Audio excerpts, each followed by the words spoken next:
One could be forgiven for being sick to death of contemporary horror cinema's fixation on threading trauma through the prism of allegory, which makes it all the more impressive that Parker Finn, in his feature-length directorial debut, is able to mine a rich vein of emotive pain and despair without sacrificing an inch of Smile's spooky sense of fun. Psychologist Rose Cotter is used to treating patients who suffer from extreme psychosis, but an incident resulting in the death of a PhD student, Laura, who believed that she was being pursued by a specter that wears people's face like masks, leaves her shaken. After being put on paid leave, Rose is beset by unpredictable and terrifying visions that threaten her already strained relationships with her sister and fiancé. In desperation, she turns to policeman and former flame Joel Kyle Gallner, who helps her investigate the bizarre entity and the trail of mutilated bodies it's left in its wake. Based on Finn's 2020 award-winning short Laura Hasn't Slept, Smile dexterously threads the needle between splashy, FX-heavy set pieces and fine-grained character work.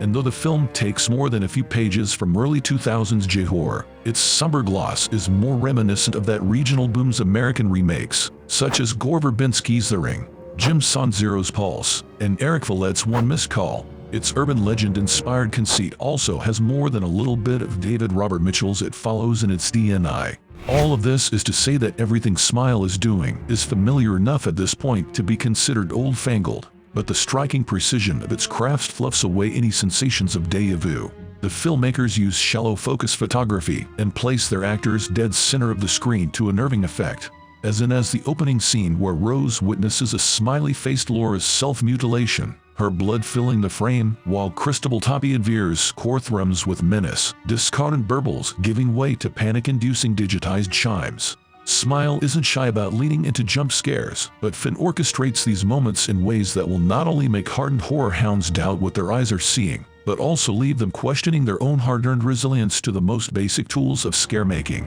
All the while, Bacon provides a much-needed emotional ballast against the onslaught of twists and bizarro frights, and it's through her character that Finn's chosen themes of inherited trauma and the demonization of mental health struggles come into clearest focus. The horror genre is thoroughly run with films that use allegorical tools to explore how people attempt to exorcise their personal demons, but Smile brings audiences that catharsis in a most unexpected of forms. This is, after all, a mainstream studio effort about a being whose crocodile smile reflects back at us the gaping emotional wounds we hide behind our own painted-on grins.